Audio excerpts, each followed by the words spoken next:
दोस्तों मैं एक एक्सपेरिमेंट वीडियो करने वाला हूँ। एज ऑफ नाउ मैं आपको वेबसाइट दिखा देता हूँ कि एक्चुअली हम लोग बैकअप लेने वाले हैं सी पैनल से और उसको हम लोग रिस्टोर करने वाले हैं। लेकिन मेक श्योर कि आपका जो डोमेन नेम होना चाहिए ना वो सेम होना चाहिए क्योंकि पिछली बार जो मैंने गलती कर रही थी वो यहाँ पे एक्चुअली डिस्प्ले नहीं हो पा रहा था, तो मैंने सब कुछ अपलोड कर दिया था बाय द वे, बट किसी रीज़न की वजह से कुछ नहीं हो पा रहा था।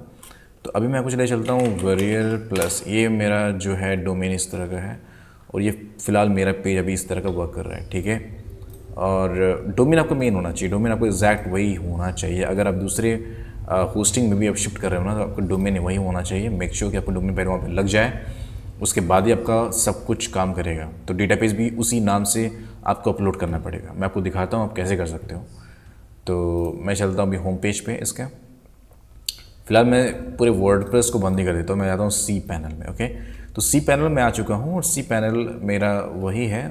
आपको दिखा सकता हूँ कि ये डोमेन एंडलेस वाला यहाँ पे लगा हुआ है, myendless.vip, और ये वाला इस पर मैंने काम किया हुआ है। और इसको मैं चाहता हूँ कि इसका पूरा बैकअप लेके मैं दूसरे किसी होस्टिंग में, मान लेते हैं एग्जाम्पल में, क्योंकि अभी मैं ये तुरंत ये डोमेन को ट्रांसफ़र किसी दूसरी होस्टिंग में करके नहीं दिखा पाऊँगा, इसीलिए मैं इसी होस्टिंग को पूरा डिलीट करके, और ये पेज अभी काम करना बंद कर देगा, तो मैं इसी को डिलीट करके और इसी में अपलोड करके वो दिखाता हूँ कि कैसे काम करता है कि नहीं करता। ओके, तो आपको एक काम जरूर करना पड़ेगा और वो शायद चीज़ आई थिंक यहाँ मिस हो रहा है। क्योंकि अगर मैं आपको एक चीज़ दिखाऊँ जो कि मैं आपको ले चलता हूँ दूसरे होस्टिंग में, चाहता था कि इस वाले होस्टिंग में वो डोमेन लग जाए, ठीक है।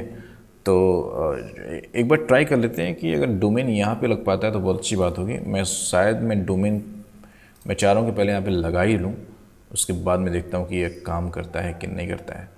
तो हम चलेंगे डोमेन में, और डोमेन में जाने के बाद हम लगाएंगे, इसको डिलीट कर देते हैं क्योंकि इसका कोई काम नहीं है, कोई रूल नहीं है, बस मैंने बनाया था ऐसे ही और डिलीट हो रहा है। अभी हमको डोमेन एक ऐड करना है, तो हम करेंगे क्रिएट ए न्यू डोमेन, और ये वाली साइट है तो हम इसको करेंगे कॉपी और हम इसको पेस्ट करेंगे यहाँ पे। यहाँ से स्टार्ट होगी सब कुछ, और ये रहा मेरा डोमेन, ये रहा मेरा डोमेन। इसको कॉपी करेंगे, क्रिएट न्यू डोमेन पे आएंगे और ये आ गया, ठीक है। और the domain is exist on this account. अच्छा, यहाँ पे एक और प्रॉब्लम है कि इसी अकाउंट में मेरा ये डोमेन ऑलरेडी एग्जिस्टेड है, मतलब ये इसी पैनल में नहीं, इसी अकाउंट में, मतलब कि इसी होस्टिंग अकाउंट में ये चीज़ एग्जिस्टेड है। तो हम लोग उसे ट्राई करने वाले हैं कहीं और कहीं और ट्राई करने के लिए हमको बहुत टाइम लग जाएगा ऐसे करने पे तो। बट इसके लिए थोड़ा टाइम ज़रूर चाहिए, क्योंकि मैं आपको जो बताना चाह रहा हूँ ना वो थोड़ा डिफरेंट है। पहले हम क्या करते हैं कि हम लोग एक काम ही कर लेते हैं, पहले हम इसको चेकआउट कर लेते हैं यहाँ पे कि ऐसे वर्क करना है कि नहीं। तो हम लोग उसको शायद आप कन्फ्यूज़ रहोगे। अब चलो उसी पे आते हैं जहाँ पे हम लोग थे, ठीक है। अभी ये पेज वर्क कर रहा है, हम लोग इसी के होस्टिंग में अभी हैं। तो अभी हम जाएंगे टूल्स पे और आपको जाना है फाइल मैनेजर में। जो चीज़ मैं डिलीट कर रहा हूँ उसी चीज़ को आपको बैकअप ले लेना है। तो मैं था यहाँ पे, ठीक है। इसका मैं करता हूँ सेलेक्ट ऑल, मैं करता हूँ डिलीट, ठीक है। मान लेते हैं कि इसको मैं डिलीट नहीं कर रहा हूँ क्योंकि मैं सेम चीज़ अभी अपलोड करूँगा यहाँ पे।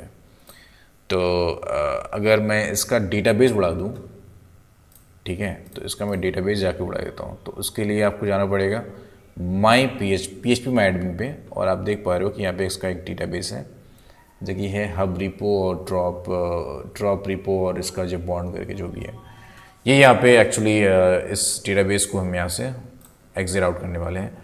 मैं यही बोल रहा था कि अगर आप न्यू होस्टिंग में होते हो तो ये चीज़ तो चेंज होने वाला है, क्योंकि इसका जो रूट आपको जो प्राइमरी डोमेन है ना ये निकल के आएगा। तो क्या वहाँ पे वो अप्लाई होता है कि नहीं। ओके, इसको डिलीट करने के लिए हम क्या करेंगे, इसको हम क्लिक कर लेते हैं और आई थिंक सारा सेलेक्ट हो सकता है यहाँ पे कि नहीं हो सकता है, read don't know, but I think इसको डिलीट कैसे करेंगे यार। मैं देखो सी पैनल में बिल्कुल मैं न्यू हूँ मैं, और मुझे कुछ पता नहीं है। तो ऑपरेशन में जाके शायद कहीं ऐसा ऑप्शन मिल जाए कि copy database to rename database to, okay, यहाँ से डेटाबेस वगैरह चेंज कर सकते हैं, अच्छी बात है। और यार फिर मैं फंस गया, और मैं फिर दिखाऊं तो दिखाऊं कैसे। डेटाबेस भी यहाँ से डिलीट होना चाहिए। अच्छा, डेटाबेस डिलीट करने के लिए याद आया मुझे कि माई एसक्यूएल डेटाबेस में जा सकते हैं, और ये रहा मेरा डेटाबेस जो कि है ड्रॉप रिपोर्ट बॉन्डी वाला है, जो मुझे करना है इसको डिलीट। ठीक है, तो डिलीट करने के बाद आई थिंक यहाँ से भी वो डेटाबेस ख़त्म हो जाएगा। ऐसा कुछ भी नहीं है यहाँ पे, आप देख पा रहे हो। तो हम डेटाबेस को दोबारा लगा सकते हैं। कैसे लगाएंगे? यहाँ पे गए, आपको करना आना यहाँ पे, और एक उसी नाम से आपको एक डेटाबेस बनाना है।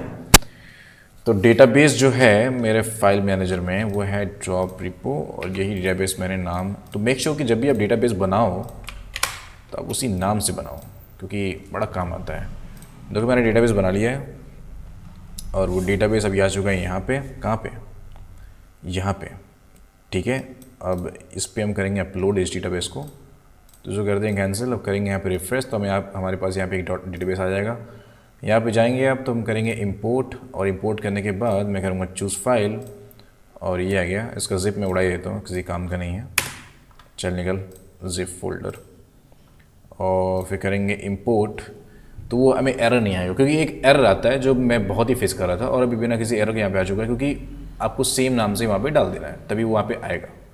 और जब ऐसा होगा तो ये पूरा एक्सपैंड हो जाएगा इस तरीके से। मैं आपको दिखाता हूँ। जब इसके अंदर जाओगे आप, तो ये सारा कुछ आ गया।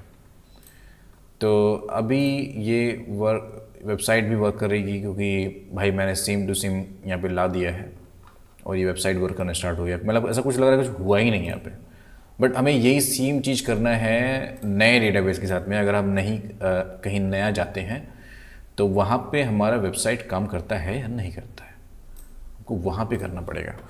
तो मैं सोच रहा हूँ कि ऐसा करूँ कि मैं एक न्यू रजिस्ट्रेशन करता हूँ होस्ट जीबी पे। आपको मैं न्यू अकाउंट बनाने का मौका देता हूँ, और मैं चाह रहा हूँ कि ये चीज़ इसी वीडियो में सॉल्व हो जाए, बट आई थिंक इतना आसान नहीं है। इसी वीडियो में सॉल्व करना इतना आसान नहीं है। तो मैं नेक्स्ट वीडियो में इसका पार्ट 2 अगर दिखा दूंगा कि हाँ न्यू डोमेन में ये ट्रांसफर होने के बाद भी काम करता है कि नहीं करता है। This will take time, but मुझे थोड़ा सा प्रोपेगेशन टाइम लगने वाला है। But you got my point. I think ये वीडियो थोड़ा कन्फ्यूजन हो गया, क्योंकि मैं भी थोड़ा कन्फ्यूज़ हूँ और सीख भी रहा था, बना भी रहा था वीडियो। तो मिलते हैं नेक्स्ट वीडियो में।